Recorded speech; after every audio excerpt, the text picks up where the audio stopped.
Hello and welcome back to Central Extra. Our binge drink culture is having a staggering effect on us all. Firstly, the nation's health is at risk. A government report last week revealed at least 20 people a day are dying from excessive drinking. Nearly 1.25 million violent acts each year can be put down to drink. The government spends just £40,000 on safe drinking campaigns. Meanwhile, the drinks industry spends £200 million on marketing alcohol. Well, we'll find out what our guests have to say in a moment. But first, what do you think at home? Should we have longer drinking hours? To vote yes or no, call us on 09011 12 34 11 or text extra with yes or no to 63338. Calls will cost 25 pence. Right, Boozy Britain. Professor Gilmore, you've got the facts. Are we drinking ourselves to death? Well, certainly we're drinking more than we ever have in our living memory, more than since before the First World War. It's rising every year, year on year, since the Second World War, particularly wine, particularly drinking at home, but also pub sales. And yes, we are drinking ourselves into an early grave, so we are in the teeth of an epidemic. Steve, I know that your family had a devastating effect. You lost your daughter who died after a night out drinking. How much did she drink?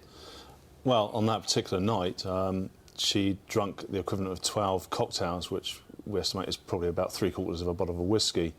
Ambulance was called to take her to a hospital in Gloucester Hospital, and with alcohol in her blood, we think she was, didn't understand where she was, and things took a turn for the worst in the ambulance itself, and she actually came out the back of the ambulance and fell onto the motorway with my wife following her behind. So she'd had an awful lot to drink that night, and she was only 16. Dr. Gabb, to bring you in, one story there, but apparently 22,000 people a year are dying prematurely because of alcohol misuse. Are you still in favour of pubs extending their licensing hours to 24 hours a day? The Libertarian Alliance regards this new law as a step in the right direction. Indeed, we don't think it goes far enough. We don't think that there should be any licensing laws. We think that adults should be able to buy alcohol where and when they like. It is not the business of the state to tell consenting adults how they should enjoy themselves. Now, of course, there are health issues regarding alcohol, but we've known about those for about 6,000 to 10,000 years. If you drink too much alcohol, you get into trouble. Everybody knows that.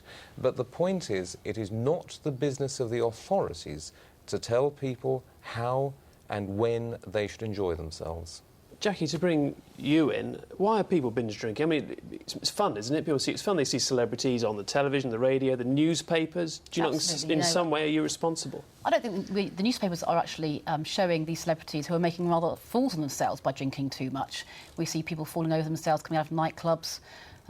Soap stars regularly seem to be doing it, and I think that what we need to see is drunkenness stop being cool, because at the moment I think young people see these soap stars and celebrities and they don't realise all the scrapes that they can get into and how serious it can be. And I think should Sean say we shouldn't have restrictions on drinking, I think that's all well and good, but when it comes to taxpayers paying for the health service for all these people who have accidents and having cirrhosis that Professor Gilmore is dealing with... No, come now. If you take the statistics given by the Institute of Alcohol Studies, and these statistics are rather ropey in themselves, it costs the NHS about £1.6 billion a year. But the alcohol trade pays taxes of about £12 billion a year. Drinkers more than pay their way so far as the National Health Service is concerned. Indeed, they're paying for the rest of us. I must say, I don't know what the nurses in our A&E department would say if they were told that these people were paying for it through their NHS. I'm pleased that people are now actually recognising the fact that all the alcohol consumed is not actually consumed on the premises, on the public houses or in the clubs. A lot of it is being brought in supermarkets.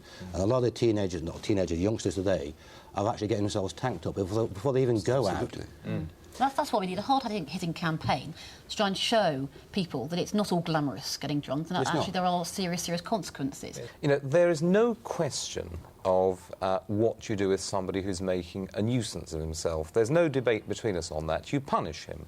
But what business is it of yours if people are drinking more? It is not against the law to commit suicide any more than it's against the law to drink yourself to death. Exactly. But we don't provide guns freely available.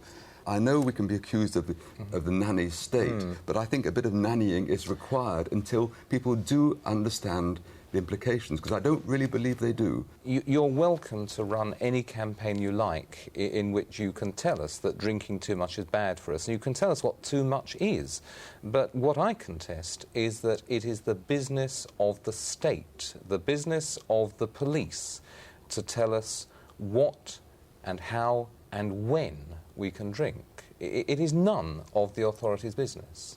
I think that is not the nanny state, that is a fascist state. But why is the culture changing? Why is binge drinking getting worse? I mean, Jackie, the feedback you must get through the paper, through people writing in it. Why do you think it's happened? I think there are many more 2-for-1 drink offers, happy hours, more than ever before, and they're encouraging people to drink more and more, you know, get in there early, get big jugs, as you say, of cocktails.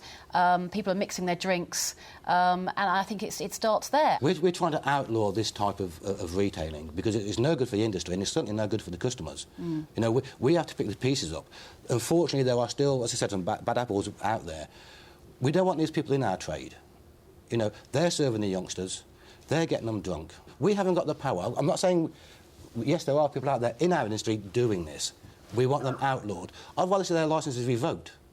We don't want them as licensees. To pick you up on your point, yes. Just because, as you said, they're paying their taxes, they should be able to do what they want, but they are causing problems, and the more people drink, the longer they drink, are these problems not going to spread onto the streets further? I have said that if somebody is causing trouble in public, you punish him. Yes. That is a policing issue. But it is another matter if you get the state to start telling people when and where they can buy a drink. That is wrong. But isn't it the state's responsibility to keep people safe? And if there are drunk people staggering onto the street causing trouble, hurting people, attacking people, are they not doing their job? So if it's not the state's responsibility, who is it? Is it yours? I've dealt is it mine? with that. If somebody is making trouble in the street, you arrest him.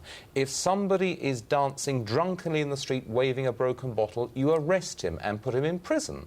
I mean, there's no dispute between us in that. But it's a matter of great concern to me that people are coming to hospital every day of the year in every hospital in the country with the health consequences of alcohol misuse, and they did not realise that they were running those risks. They should have realised. I can take you to my liver ward and show you women in their 20s with end-stage liver disease from alcohol, and that was something I never saw 25 years ago. So there has been a change, and I really think it behoves us to try to in a free understand country, people must be free to make serious mistakes. Sure, we live in a society, and as a society we should work together. Well, we don't live in a free country, but I wish we did.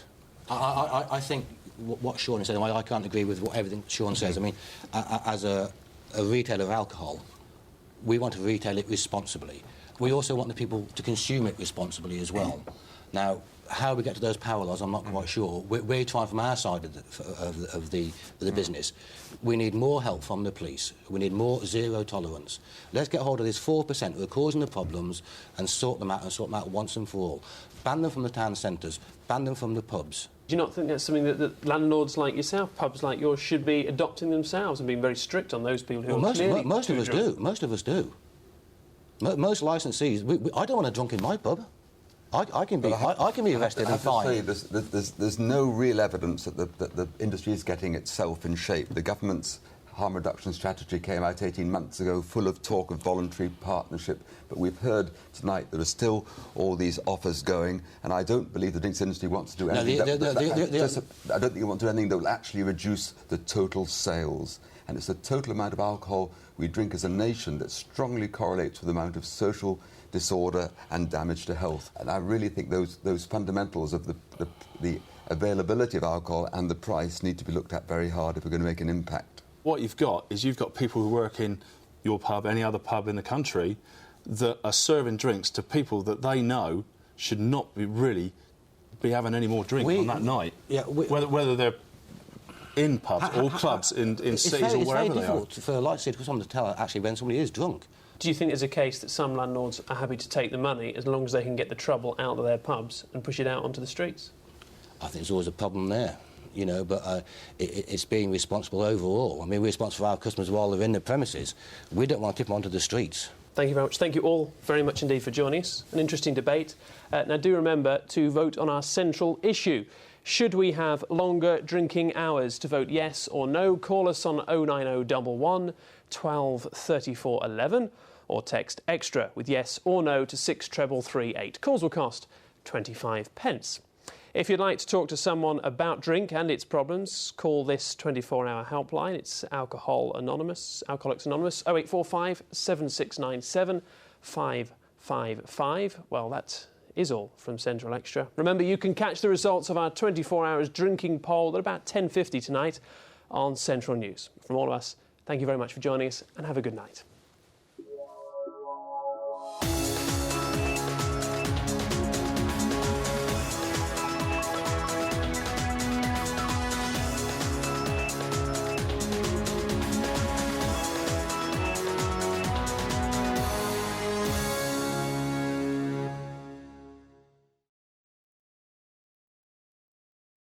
If you have any comments or stories you'd like Central Extra to look at, please call us on 09013 310 015 or email us at centralextra@itv.com.